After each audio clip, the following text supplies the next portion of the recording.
song brings back fond memories for you, then you will love our episode today. If you like your horror mixed with a little bit of camp, lots of great puns, and a cackling crypt keeper, you might be a Xennial and a Tales from the Crypt superfan. Hi, I'm Katie. And I'm Danny, and I just messed up our script again. You did. I'm just going with it, man. I do this all the time. I highlight it. I'm in yellow. Katie's in blue. We've been doing this for a year, and I still read your line. It's okay, at least. But then It's I'm fine. Ron Burgundy, and You are if Ron you Burgundy. give me words, I will say them. And I did not say, hi, I'm Danny. You're so good. I know, I'm getting All right, better. we're back on track now. Okay.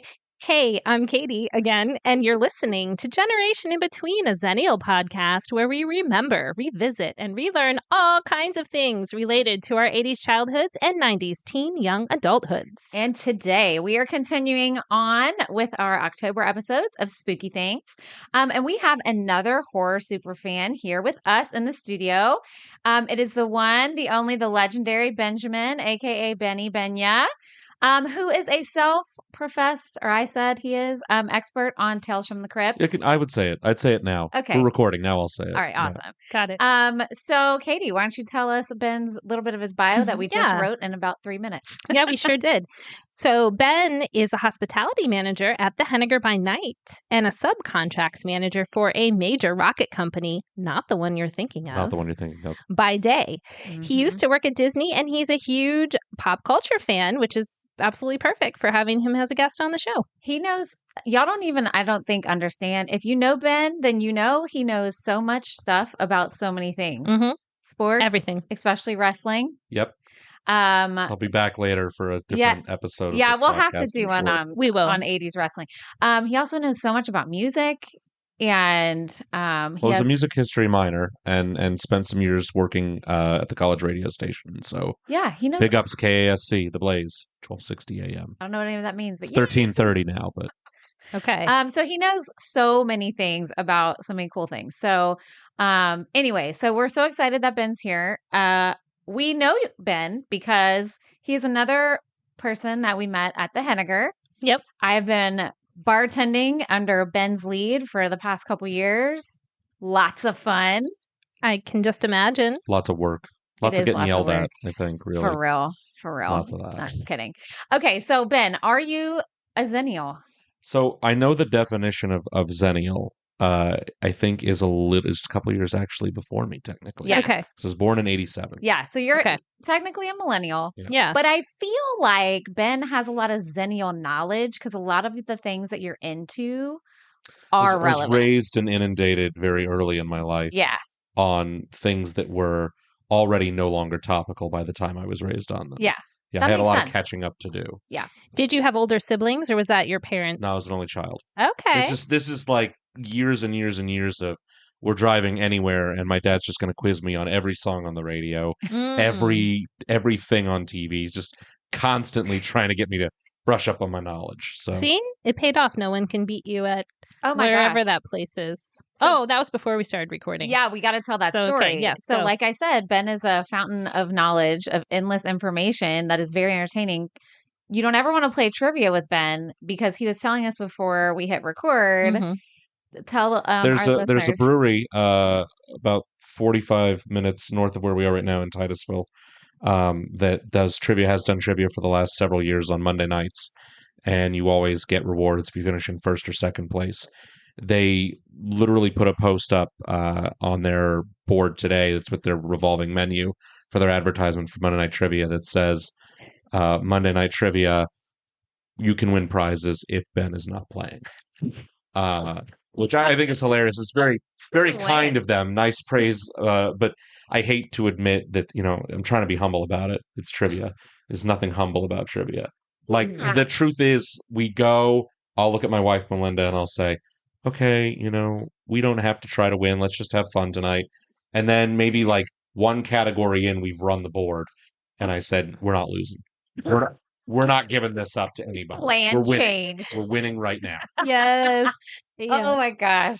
I love that. I know. So if you ever go to a bar and you see Ben is there playing trivia, just give up. Like you're not going to win. It's not going to happen. And if his wife is singing karaoke, don't even. Like she'll win that. So we're hyper competitive in weirdly different ways. Yes, I love that. So anyway, okay, Katie, before we get into Tales from the Crypt. Yes. You are not a horror fan, and there were some things that you were not exposed to when I was, right? Mm-hmm. Right. So, have you ever seen Tales from the Crypt? I have not. Uh-oh. Ever. Okay. I know who the Crypt Keeper is. Okay, yeah. Because you at least recognize I'm him? alive. So Ben, I grew up in a very conservative household. Like we barely watched TV. We weren't allowed to watch stuff. So as an adult now, I've gotten into like true crime. I mean, I've been an adult a long time. I was like, but now? No, true crime's this been week. Well, actually, to that point, I just started reading my first Stephen King book. Oh no! I know it's all downhill from here. Like, I know. I think I was given my first Stephen King book when I was about 8, 9. I was like old. 9. Yeah. I've got a lot of catching up to do. It's okay because we talk about on this podcast, we revisit, remember, and sometimes we learn for the first time. That's right. And the thing is, I love spooky stuff. Like, I love it. Like, once I started to kind of like be like, oh, this is okay. This is kind of fun. This is kind of cool to feel scared or whatever. I'm like all in. Yeah. I've just never encountered this program. There's... and I am 95 years old. I suppose I'll give you a pass because in our age what we're in, where access to information is instant and it's everywhere, you've actually touched on a franchise that lays dormant and has for over almost 20 years at this point, and a little bit longer. And there's, if we want to get into it, if you want to wait, we can. There are tons of reasons for why, many of which are boring, and I can try to sum them up as quickly as possible. But like as we go through it, so historically, shows based on a 1950s comic book. Okay. Which I did bring some that gifts is so here, cool. some Hallmark gifts. No, I'm excited. We do have show and tell. We'll have pictures of all the fun things he brought. Don't worry, everyone. I'll be very careful. EC's the name of you don't have to be careful. They're reprints. They're worth exactly what they say they're worth. $3. $3 and $6 on the next one though. That was a money comic. Because at one point that was near mint until I started reading it. But the EC Entertaining Comic Company, which was a pet project for William M. Gaines and his co-producing partner Al Feldstein, they made these comic books back in the 1940s. They were educational comics. Oh. And they were doing like Bible stories and war crimes and like Law and Order prior to Law and Order in comic book form. You had 8 pages to tell a short story. You'd tell 3 or 4 of them. 50s hit. They're not really enjoying. They're not seeing a lot of the fruits of their labor. They change the name of the company to an entertaining comic, and they start inserting horror stories into their comics. And then they just say, we're going pure horror stories.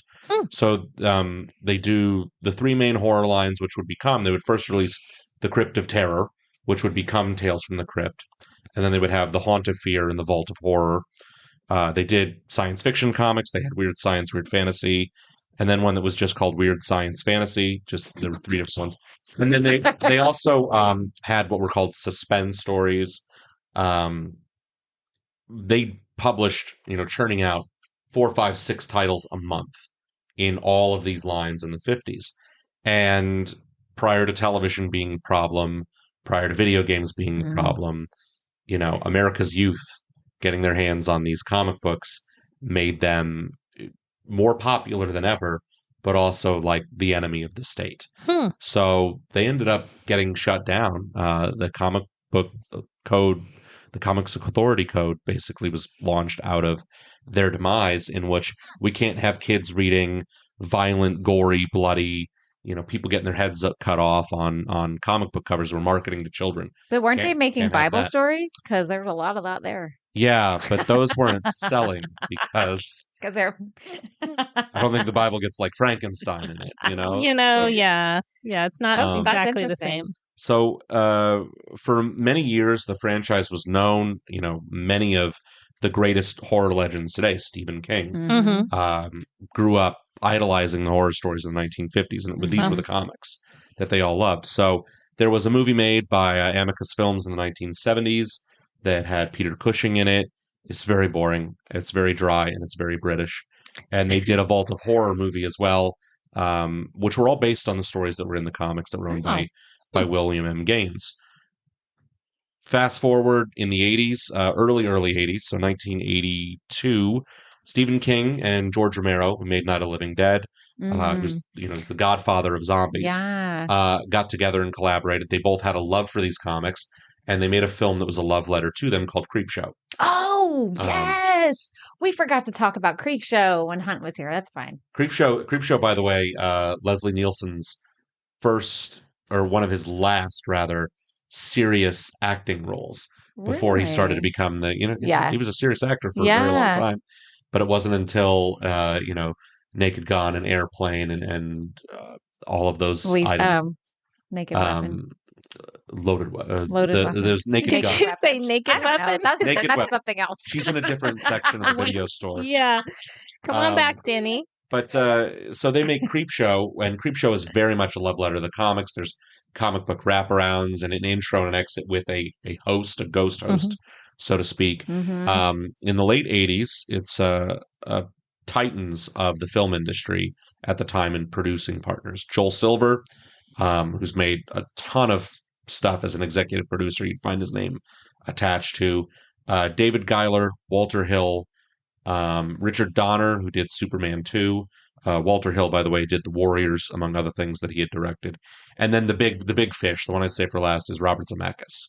And Zemeckis was fresh off of Back to the Future, which is what everyone knows Robert Zemeckis for. So Bob Zemeckis, Joel Silver, all these guys, they get together as executive producers, and they want to pitch doing an anthology movie that, again, resurrects these comic books. They end up scrapping the movie, and they say, let's do a TV series. Let's do an anthology series, and let's pitch it to HBO, which is relatively new at the time, home box office channel. But HBO doesn't have to, it's cable television. It doesn't have to live within the guidelines of network TV. So you can get away with nudity, you can get away with profanity, and you can get away with blood, guts, and gore, which is exactly in the wheelhouse of what these comics are trying to tell, the story that they're trying to tell. And it premieres in 1989, runs for 7 seasons, 93 episodes, and the legacy of Tales from the Crypt well outweighs the 93 episodes themselves. For real. It has a children's television show spinoff, which is, it's crazy to think that the thing that was being banned in the 50s ended up getting a certified educational for children label to be produced for 3 seasons in the late 90s as a kids TV show. With the Crypt Keeper. With the Crypt Keeper in it. Wow. You should look it up. Google it. It's funny. I'm going to. I will let you know that Tales from the Crypt Keeper, which is the name of the kids show, all the episodes are on Tubi if you decide you want to watch them. Okay. Now, I will say, I'm going to pause you for 1 second because we're at the origin of the HBO show. My mom was like a horror fan, and I was born in 1980. So I was like 9, 10 when Tales from the Crypt came out, and I watched it with her and we loved it. It was great. He, like, the Crypt Keeper, my mom like loved him because he always has like these really funny, like, ridiculous puns in the beginning and end of the show. Like, and it always has something to do with the title of the episode. And they are great. And during the hurricane recently, I knew we were doing this episode, and I was like, I need to find some of these Tales from the Crypt, and they're nowhere. They're on YouTube. I found them on YouTube. Yeah. And so I went through the first season, and then I was like, well, now I want to go find like some of the episodes I remember. And I just kept watching them. And I'm like, man, the show holds up. It's still good. So like, the craziness of how you can't, that's just it. Accessibility is so weird because the licensing issues for where this is now, there were VHS releases of like compilations of episodes. Right. But they never released, in the days of VHS, you weren't getting home video releases of any show. We tend to take it for granted now, but like no shows are available in their entirety on VHS. But then in 2005, they did start releasing every couple of months one of the 7 seasons. Warner Brothers had the distribution rights. from HBO. HBO had put it in syndication on like Sci-Fi and Chiller and other channels, but all those channels had to edit for content. So you weren't getting the full episodes. In the last 15 years, there's been a number of attempts at rebooting it. There's been a number of attempts at new licensing. When Bill Gaines died in the 90s, he would have let anybody do whatever he wanted with his content. But his family in Tales from the Crypt Holdings is a lot more stringent. So like the copyright legality of the adapted stories are all still owned by the Gaines family. They don't license it out. They don't make it available. So that falls through. HBO still has the rights to the original episodes, but that's distribution through Warner Brothers Discovery, whose president hates media, if you didn't know. Warner Brothers Discovery wakes up every day, and I think everybody feels like they're already 6 feet under. The movies are owned by Universal. The kids show ran on ABC and CBS and is owned by a third-party group, so like they can do whatever they want with it. Okay. So like the likeness of the Crypt Keeper is the only thing that gets put into any new style of production. The likeness of the Crypt Keeper on the live action. Okay. So that's, it's so bizarre because YouTube is the one place where find them all. Anytime anything either slips into A, the public domain, or B, like completely unfindable in a physical media, YouTube will just post it on YouTube. So it gets taken down, it gets put back up. Yeah. But more often than not, you can find it. That was what I was wondering. That was going to be one of my questions. Like, where do I even watch it? YouTube. So I guess YouTube. But I will say, I think you'll enjoy it. And they're short. They're half hour. 30 minutes. 30 minutes. They're great. They're fun. Oh, they're scary, but also funny. My favorite episode I found from the first season was when, I don't know if you'll remember, because Ben also has a photographic memory, so he remembers everything. So the episode, I think it was called 9 Lives. And it was the guy who... Dig that cat, he's real gone. Dig that cat, that's it! That's the name of the episode. So there's a guy who is like a mess. And he's homeless and on drugs and he needs money. And so a scientist finds him and offers him a deal. Like, I'll give you all this money if you let me perform this experiment on you. He didn't care. He was like, whatever, give him the money. So what he did was he correct anything I'm going to mess up because I'll mess it up. He replaced a part of his brain with a part of a cat's brain that gives the cat 9 lives. So as soon as he finishes that, he shoots the guy to see if he lives, and he does. So he's like, okay, you have 9 lives. Long story short, without ruining the whole episode, he ends up working for like a sideshow. Yeah, Ulrich the Undying. There you go. It's the name of the character, and he does basically bits where he's killed in front of everyone in a very extravagant way. And then he comes back to life. But the episode starts, he's being buried alive. And he's like, this is my last big one. Like, this is going to make me the richest person ever. And he's talking to you, like, as he's in his coffin. Well, then at the very end, he realizes he miscounted because the first time the cat died, had to die in order for him to get the gland. So he only has 8. Like, oh no! And so that's the end of the episode. He's like, "Shit, I'm like really dead." And so, anyway, that's awesome. So it's like they're really good. They're funny. They're sometimes kind of risque. They're and a lot of them. I mean, every single episode, with 2 exceptions of the 93, are adapted from one of the EC comics. A lot of them are modernized, but some of them are directly adapted. The comics are all what's called preachies, or funny for a company that was making Bible comics. Or just desserts, meaning do bad things. Bad things will happen to you, generally in an ironic or fitting manner.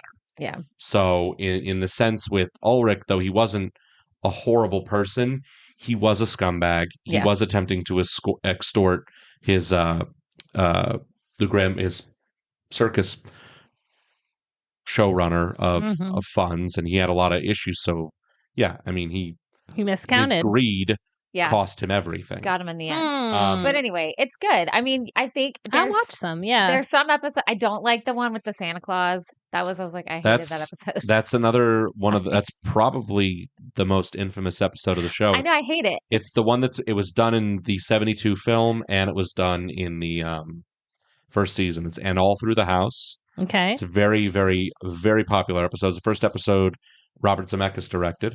Yeah, And it was I'm on the outskirts of this one. Most it's people like it. technically the pilot episode. Oh. So not all, Ulrich the Undying, Dig That Cat. Like that's a very fantastical concept that really can't exist in the real world. Right. It fits very much in the horror mold. But there's probably 40 or 50 episodes that could be very real. Yeah. That are real life situations based on irony. And then this one, there's a woman who kills her husband with a fire poker on Christmas Eve. While her kid's upstairs in bed. She lives out in a desolate cabin out in the middle of nowhere. So she's got a basket in front of her kid. She goes to take him to throw him down the well out in the front yard. It's snowing. And there's radio reports coming in that there's an escaped lunatic in her area dressed as Santa Claus. And the whole episode is a cat and mouse. Mm-hmm. She can't call the cops. She killed her husband. Yeah. She's got to find a way out of this situation, and her daughter is in jeopardy. Well, the crux of this is that just when she thinks she's safe and everything's fine, her daughter lets Santa, the deranged psychopath with an axe, in through the front door. Because she thinks it's Santa. She thinks it's Santa. And it doesn't, it just implies an ending at that point. Ends. Yeah. Mm-hmm. But, she screams and it ends. Yeah, I mean, the first season's massive. It's only 6 episodes. Yeah. But they didn't intend for it initially to be more than that. They were just like, we'll do a miniseries for HBO. And HBO was not like, we love it. Do more. And they got 87 more episodes. Dang. So good. And I think it used to come on Sunday night. Mm-hmm. That's right. Did it? Yeah. It was part of HBO's original Sunday night block. That, Moonlighting. Yeah. That was all in there. I remember sitting down with my mom. We would just sit there in my living room. I was like, but I think by the time I got really into it, there had been a couple seasons. It had probably by the second or third season. So I was probably 12, 13. But we would watch it on Sunday nights. But, okay, so you're a little bit younger than we are. Mm-hmm. So did you see Tales from the Crypt when it originally aired? Yes. Okay. So, and that's controversial to, I'm sure. I got to look. I saw the look that happened there. It was the 90s. I was just doing the math. Katie she would have loved to experience all these things. It was just her parents were not allowing that at the time. Yeah. My parents were very much of the, if you want to experience something, be prepared to handle the consequences of those experiences. It's the 90s. That's kind of what I did too. Yeah. Same. Nightmares and things like that, they exist because you're a child. Your brain's going to manifest. Yeah. But I saw most of the episodes in their original run when I was a kid. Okay. And what happened was there was my love of it, where it really built from, the era of VHS. We had VCRs, and what do VCRs do? They record things. You've got a blank tape. They're 6-hour tapes, right? So one Halloween night in either 91 or 92, HBO ran a 6-hour marathon. And it was basically just episodes from season 3. Uh-huh. I mean, there were a couple others, but it was basically just all the episodes in season 3 in sequence, which I wouldn't learn until, much later in life. And I kept this tape and I kept this VCR for, a decade afterwards. Even in the 2000s, it wasn't not getting rid of the VCR.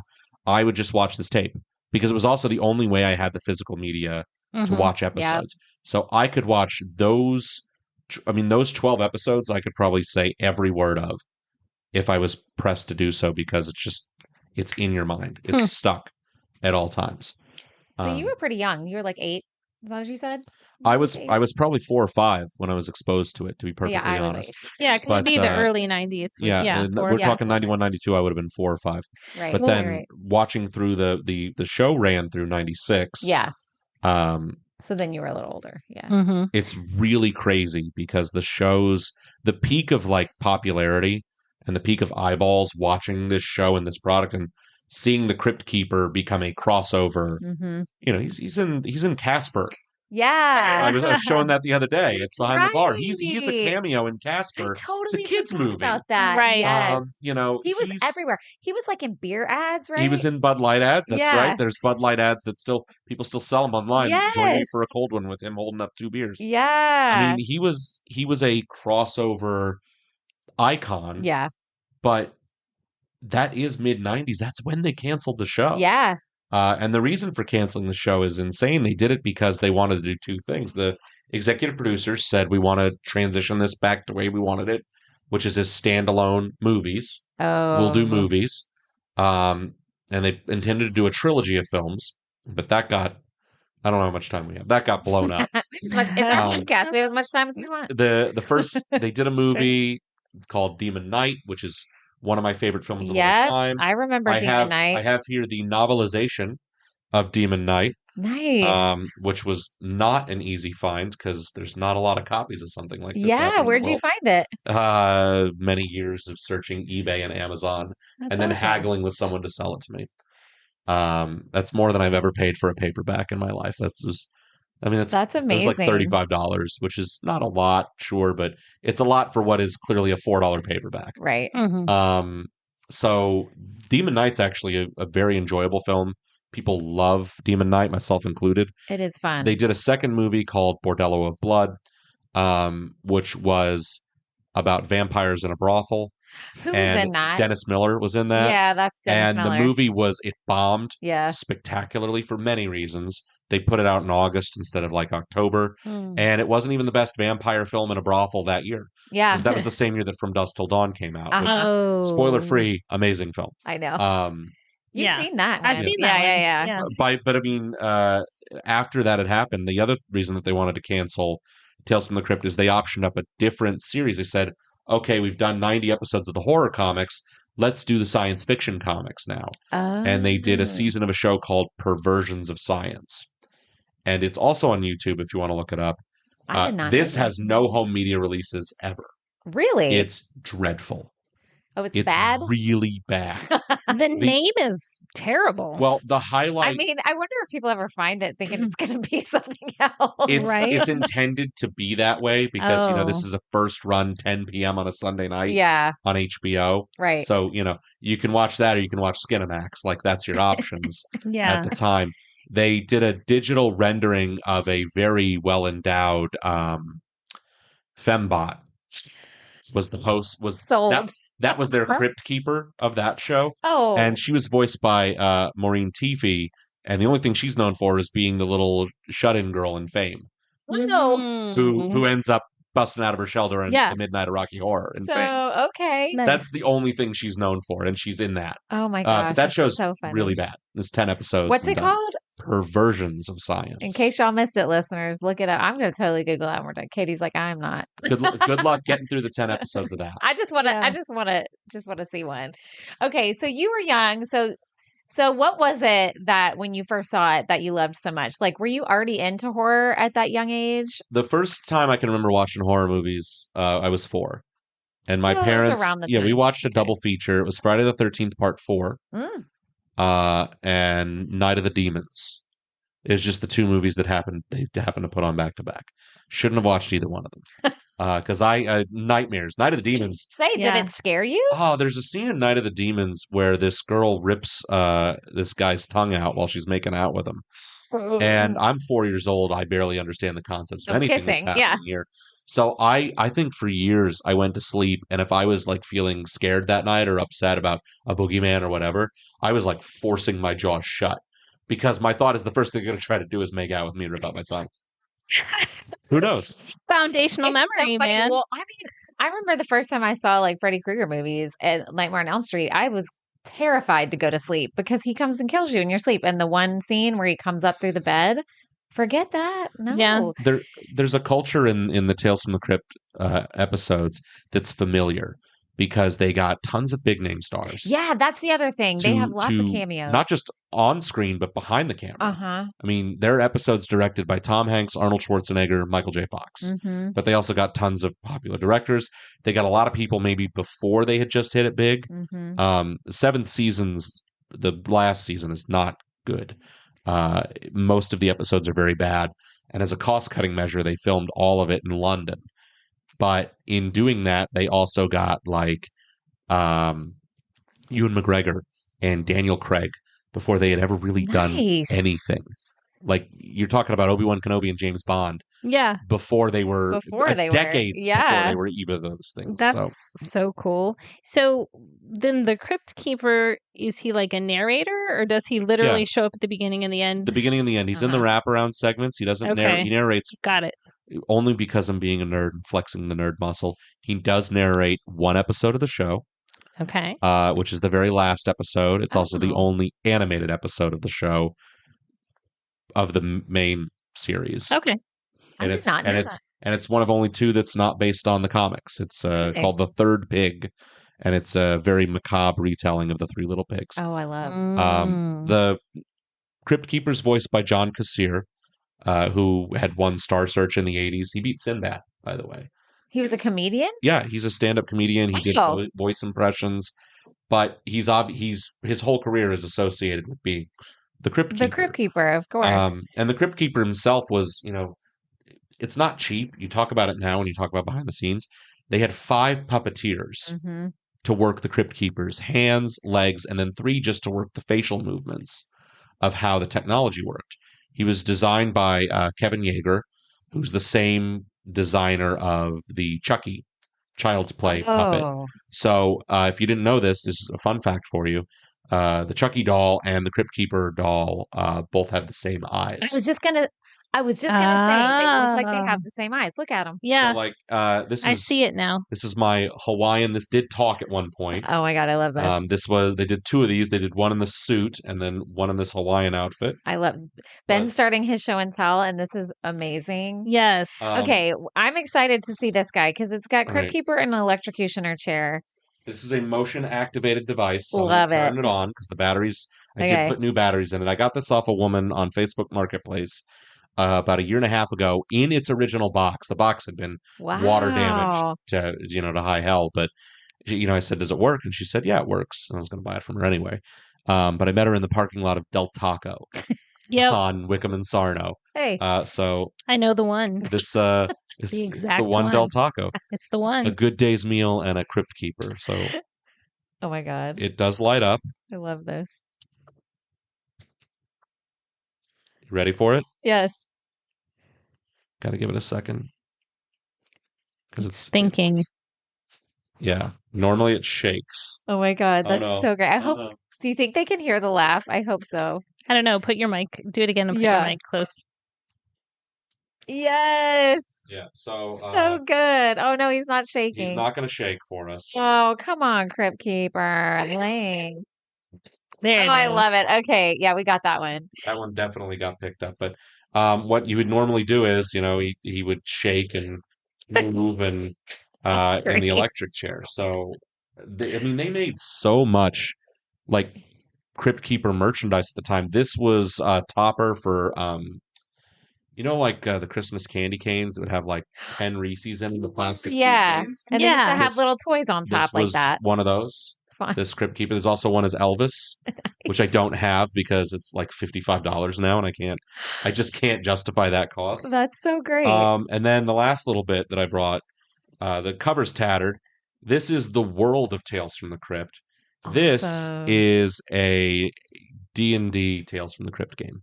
Oh, this is the Dungeon Master's Guide to play D&D if you wanted to play D&D in the Tales from the Crypt world. That's cool. So many Xennial things in one, all right? in one. Like they knew who their audience was. Oh, for sure. Right. It's so funny because the Crypt Keeper is he's like a icon now. I feel like I can't think about Halloween from the 90s or anything spooky without thinking of him. And Katie, okay, so you've been pretty quiet this episode. You're absorbing. Yeah. I'm absorbing. I what's going through your brain. I'm learning. Are you excited to learn? I'm excited. I actually do want to watch these. Okay, cool. And we're getting close to Halloween, so it's perfect. And I could easily give you here's 10 episodes to watch. Okay, let's do that now. Maybe not 10. Tell us your top 3 for somebody who's never watched. Which one would be the very first one I should watch? I'm going to type it too. Yeah. Oh boy. Okay. You're a theater person. So I'm just going to be nice. Season 5. Okay. I think it's the first episode of season 5. It's The Death of Some Salesman. Death of a Salesman. Death of Some Salesman. Okay. There are 2 actors in this episode. One of them is Ed Begley Jr. Yes. Playing a door-to-door swindling traveling salesman. He is absolutely just a hustler. Love it. And the other actor playing every member of a rundown, not so simple farm family.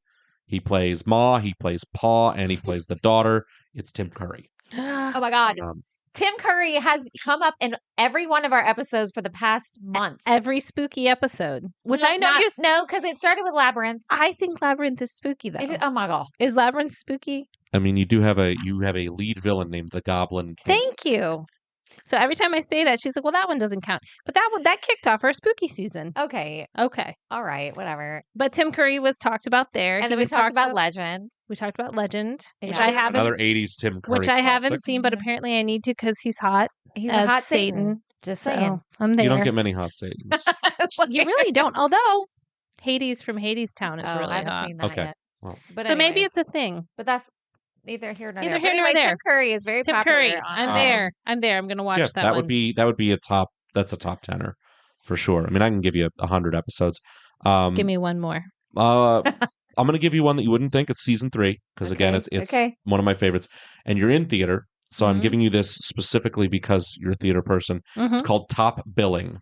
Ooh. And it stars John Lovitz, Bruce Boxleitner from Babylon 5, and John Aston, who's the original Gomez Addams. And it is about Lovitz is a struggling actor, and Bruce Boxleitner is not. And despite the fact that Lovitz thinks he has more talent and ability, he can't seem to get a part because he doesn't have the look. And this is brought up over and over again. And he finally goes on auditions for this off Broadway production of Hamlet that's being directed by John Aston, who is insane. He's unhinged. He's an amazing part of it. You ever want to work with a director and think they're a nightmare? Work with John Aston in this episode. And he goes to audition for him, and Bruce Boxleitner goes to audition for him just to prove that he can get the role over him because he has the look. And he does get the role, but without any spoilers. Remember, it's Hamlet. Oh, they're doing. Okay. So the jealousy puts Lovitz into overdrive. So while it's based in some level of reality, the ending, that preachy, is just so over the top, balls out insane. Okay. It's really fun. It's a fun I'm episode. excited. I will give you one more. We said 3. That was only 2. Yeah. Give us another one. The finale of season 6, Okay. which also means it's the last great episode of the show, Because season is 7's bad. called You Murderer. And it's very specifically you, murderer, which is also a play on words. This is like Robert Zemeckis' magnum opus. He had just finished doing Forrest Gump, which was lauded more than anything for a lot of the technological and cinematography advances Zemeckis had made to have Forrest in with, regular people of the time, JFK and such. And it was flawless at the time to see on cinema. Now we don't think anything about it. You Murderer stars Humphrey Bogart, except that Humphrey Bogart is very obviously dead for many years. And it also has Isabella Rossellini in it. Oh, wow. Yeah. As a wonderful callback. But the whole episode is a love letter to Casablanca and Humphrey Bogart, done from Bogart's point of view. Great episode. That's awesome. Great Okay. episode. Okay. Fantastic. These are And great. really just a showcase for Zemeckis to say, look at all this technology Look I how can amazing use. I am. Yeah. The Look what episode I'm also doing. has the beginning of the episode is a Forrest Gump parody where the Crypt Keeper, you talked about his puns, he calls himself Fearest Gump. And he offers you, if you'd like something from his box of chocolates. Oh my God. Yes. That's awesome. I Um, freaking love it. He offers it to Alfred Hitchcock, by the way, because Nice. that's the other punchline is it's this show's in the same vein as Alfred Hitchcock Presents and Okay. The Twilight Zone. Yeah. Oh, Mhm. yeah. So Yeah. but for a modern age, not to knock those, they're classics. Tales from the Crypt has a lot of things that have held up because we like monsters, we like madmen, we like mayhem, we like boobs, butts, and gore. Like that's, and you're getting all of it. Well, there you go. It's true. Societally, you didn't get all that stuff Yeah. back when, but now you do. Now Now you get it. do. I love it. 90s Boobs, kicked that butts, door and open. gore.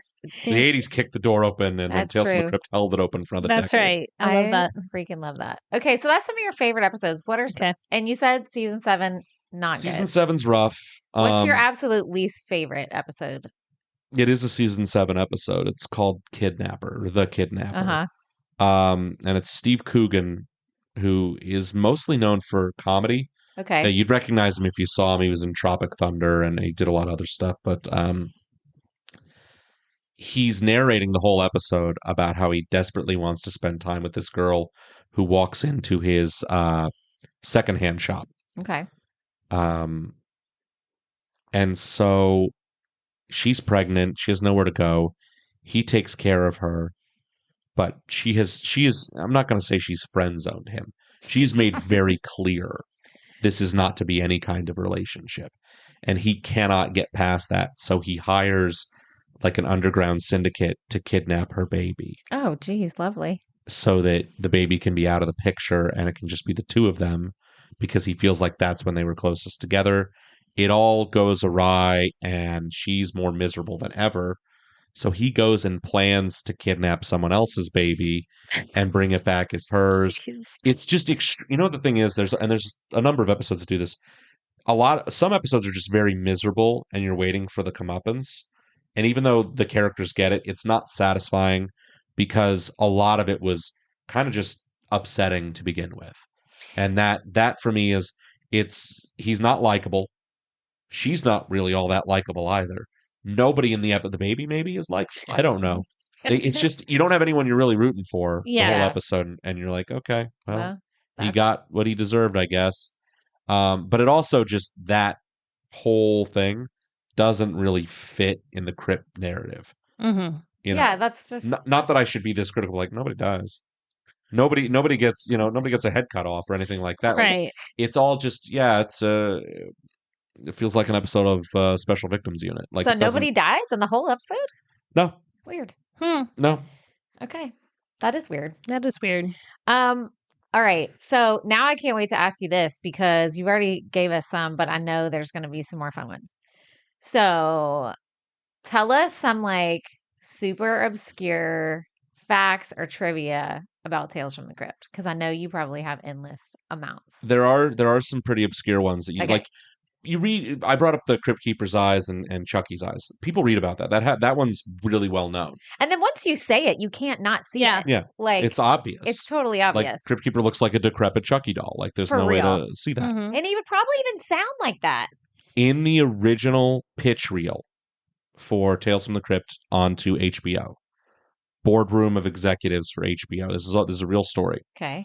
When the producers came in and they pitched Tales from the Crypt, they showed them the reel of the first season.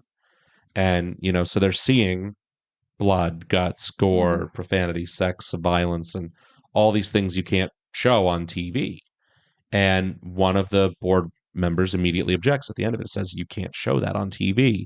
And the response he got from people pushing to put the program on TV was, well, it's not TV, it's HBO.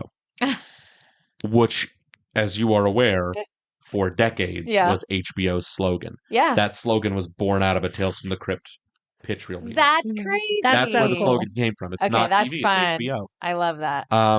Tales from the Crypt also had, in the midst of, the comics and the spin-offs and the children's show, there is an extremely short-lived, like maybe 8 episodes, maybe fewer, game show. What? That was like Legends of the Hidden Temple. Oh, stop. It's called Secrets of the Crypt Keeper's Haunted House. Oh my God. What network was that on? I think that was on either ABC or CBS as well. I have to look that up later. You can probably watch a couple of episodes. Okay. They're real cringy. But the goal was always 2 teams against each other. And then in the finale, they would do what was called skullduggery, and they would run through the Crypt Keeper's house, finding like skulls to collect to try and win. So campy and dumb. I love it. One of the grand prizes, by the way, was an entire volume of encyclopedias. It was, of course. It's very specifically, because I'll never forget John Kassir, reading pitches. He's like, Grolia's new book of knowledge. I'm like, you can say it any way you want to say it. I'm like, it's still 26 books I don't want. But look, that was expensive. Yeah. These were. Right? Encyclopedias? Crap, that's how we used to have to do papers. I was trying to explain this to my kids one time, and they just looked at me. I was like, I had to go to to a library. You better hope that library has Yeah. the 5 pages on the thing you're about to write and it about. needed to be recent because they came out with new ones every few years. And like the ones in my house were from like 1970 and they were not helpful. And so my kids were just like, what? I'm like, yeah, it was, I remember microfiche where you had to go through the stupid, anyways. Okay, but there's something else I thought of. There's a Crypt Keeper Christmas album that Ben plays in the bar. Have yourself a scary little Christmas. It's so good. I own multiple copies of that. If you want a copy, I'll gladly make you a CD of it. I would love that. Me too. Me But too. the I would love pun. So here are the songs that are on it. We Wish You'd Bury the Misses is on there. Instead of O Tannenbaum, it's Mo Teitelbaum, and he sings about how it's Mo Teitelbaum, you did embalm my dad and mom. And then you learn that he had a sister and a brother. Or he claims he does in some weird distant Crypt Keeper lore, that he has a sister Kate and a brother Tom. And those names for many years never resonated with me as also being a pun. He's the Crypt Keeper. So his brother's name would be Tom Keeper, like a timekeeper. And his sister would be Kate Keeper. Like a gatekeeper. I hate it so much. It took so long. So he does that. He does Should Old Cadavers Be Forgot? Juggle Bills, which is about Santa going broke. So he barbecues his reindeer to the tune of Jingle Bells. Deck the Halls with Pots of Charlie, Bits of Bruce and Hunks of Annie's. That's just like a cannibal song to deck the halls. Cannibal song. But it's all very light and irreverent hilarious. and fun. And my wife hates it. Oh, God. I think it's absolutely hysterical. hates it. And we'll have to listen to it sometime in the next 6 weeks. Right. Yeah. Yeah. Mm-hmm. Absolutely hates this song, though. Oh, we forgot to say, speaking of Christmas. Local, we did. We are all in A Christmas Story, the musical together. We are. And Ben is playing Gene Shepherd himself, the narrator of the whole show, and he's going to be amazing. If you hate the way stories have been told to you in the last 45 minutes of this podcast, you might not like the show. Correct. No, you're going to love it. But if you've had so much fun, then you're going to love it. Yeah. Anyway, yeah. I wasn't trying to end the episode. I just had to throw that in Cheap there. plug. Yeah. We are all about cheap plugs. So, all right. Any other trivia or obscure facts? Because I know you have endless. This is my favorite thing about Tales from the Crypt. All right. The show, the physical media show, and the comic, everything, has never ended of its own graces. It has been canceled every single time. It was canceled when it was a comic book. The Amicus films, they were going to make a third one. They never did. The TV show, canceled. They were going to make a third feature-length film. Technically, there's a direct-to-DVD movie that they threw wraparounds on, but it has nothing to do with and was never a Crypt film, called Ritual. It also stars Tim Curry and Jennifer Grey from Dirty Dancing. Ooh. Interesting. But not worth watching at all. Okay. And the Crypt Keeper segments are at worst campy, at best campy and at worst racist.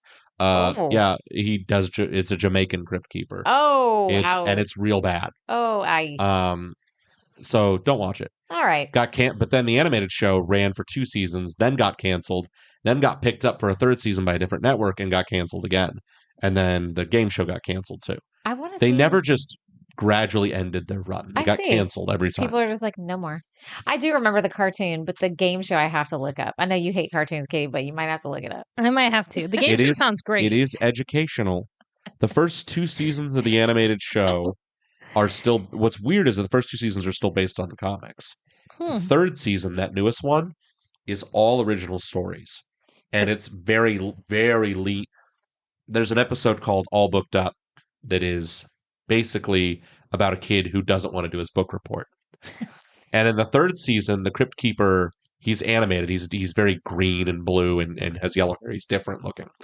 But in the 3rd season, he doesn't just do the wraparounds. He's like constantly a pivotal character in the episodes as well. And he plays the librarian. So when the kid comes to the library to check out books, it's I I think it's Huckleberry Finn, The Man in the Iron Mask, and Frankenstein are the 3 books he has to choose from, and he doesn't want to read any of them. So then the Crypt Keeper gives him this mystic book that opens a portal and tries to suck him in. And when the kid's like crying for help, he's like, "Oh, help, the book's sucking me in." The Crypt Keeper, as the librarian's like, "Yes, good literature has a tendency to do that." Like just letting this kid fall to his fate. And then he goes through all 3 books and he learns a bunch that's not in the movies, right? And all that. And it's like, oh, it's educational. You tricked me. I love I thought I was just having fun. That is so great. See, cartoons, Katie, they're not bad. I didn't say they were bad. It has value. So what do you want to ask Ben? Oh gosh. Well, I wanted to ask about the episode, so that was really, really good. Yeah. So have you found any other franchises, I guess in horror or just in real life, that you like as well as this one? Yeah. Okay. I love the Child's Play franchise. Okay. I love the Chucky movies.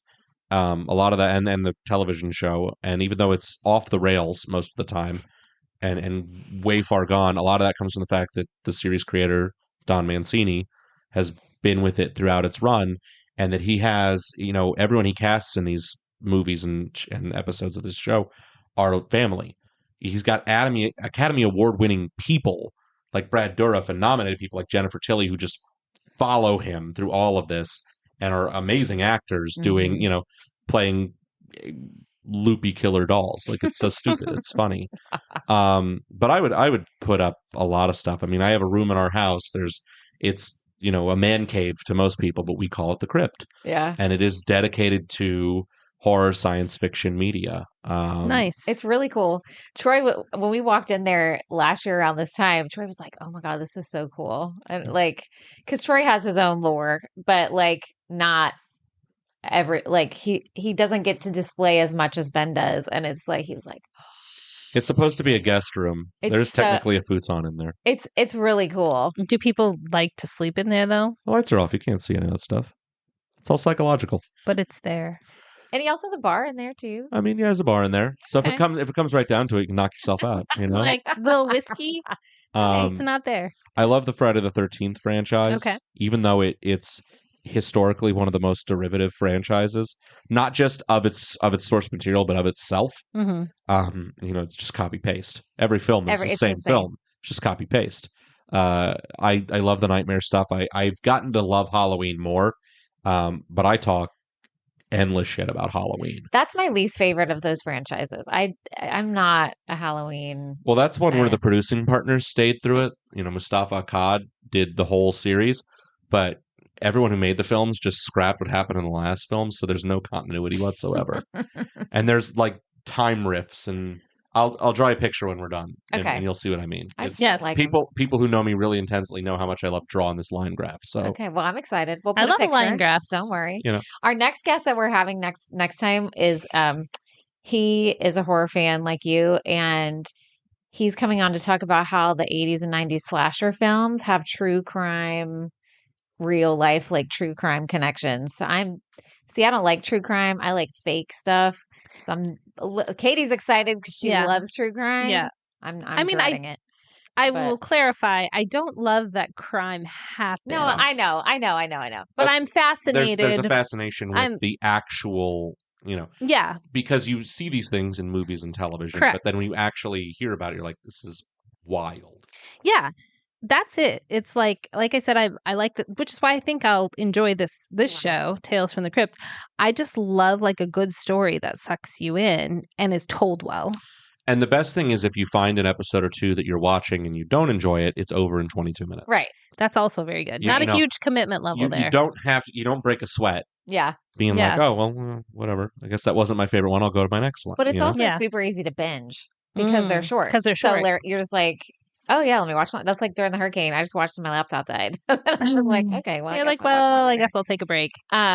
I was gonna ask. Oh, I know. I have one more question because we've been talking to him for an hour, so we'll cut you. Oh, we also forgot to say that Katie's AC is broke. It's hot as heck in here. And I am parts of me are sweating that like I'm not Yeah. excited about. We're at the studio, so it's not at my house, thank God, because children and pets. But Oh man. yeah, Anyway, it's so hot sorry. in here. Katie was saying, she's like, oh, we gotta love that we have a guest on and the AC's broke. Hunt came on last time and a giant cockroach like jumped out of the kitchen. Yeah, just like out of nowhere. I was like, wow, people are really gonna want to keep coming back to my place.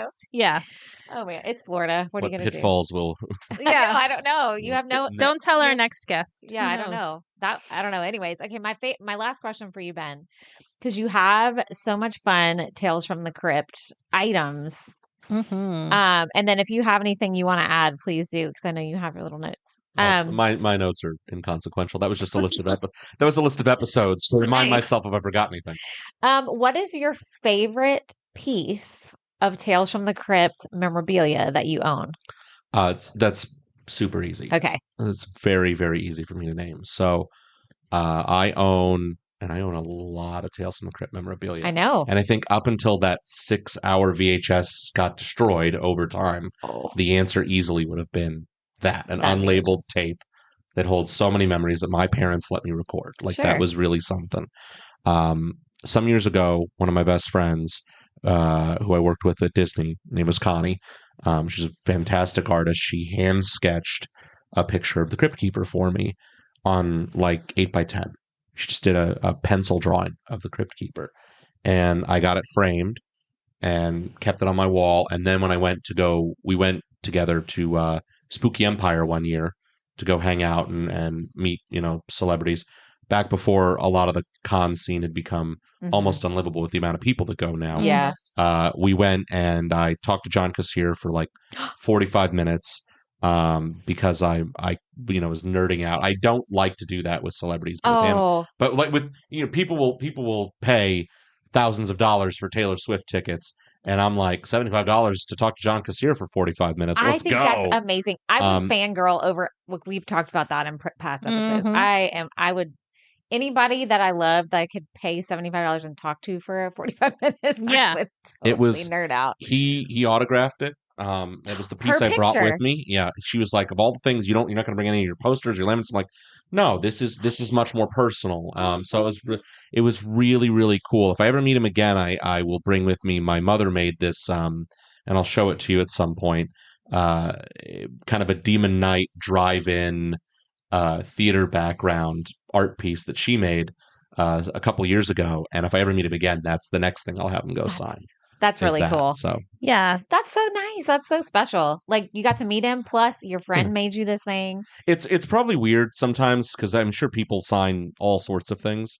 That's probably not the weirdest thing that he signed. No, that's the good thing. It doesn't rank as high as like sign my personal flesh or something like that, Exactly. That's very cool, though.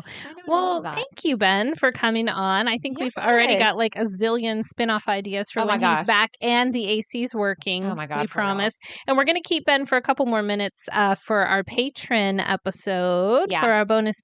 If you're not a patron yet, you can find us on Patreon, $8 a month, because we're 80s babies. So is Ben. Easy money. $8 a month. $8 a month, right? That is 2 trips to the vending machine. Come on, man. Yeah, exactly. Come on, guys. Exactly. We got to keep Katie's rent going so we can have AC.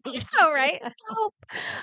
Yes, exactly. But we were saying like recently we upgraded our domain and our website, and we were able to use our patron money for that. So that was really helpful. So actually goes to the podcast and helping us get it out there. So thanks, Ben, for being here. Hopefully we'll have you back. Do we have a little witty line at the end? I do. Oh, you have one. All right, let's hear it. All right, until next time, keep it creepy, boils and ghouls. He said that on episode. That'll make more sense to you. That'll make a lot more sense to you. Ben looks at You'll know. Because Katie's like, what? This is when we need to have the video for. I know everyone keeps telling us, Ben. I hope when are you guys gonna have video? We'll get there when the AC's fixed first of all, because we're too sweaty and gross right now. Yeah, but also he always has fun like goodbyes like that. Okay, and that was on one that I just watched. So keep it creepy, boils and ghouls. All right, that was not all right. All right, somebody let a horse loose in here. Bye, guys. Thanks.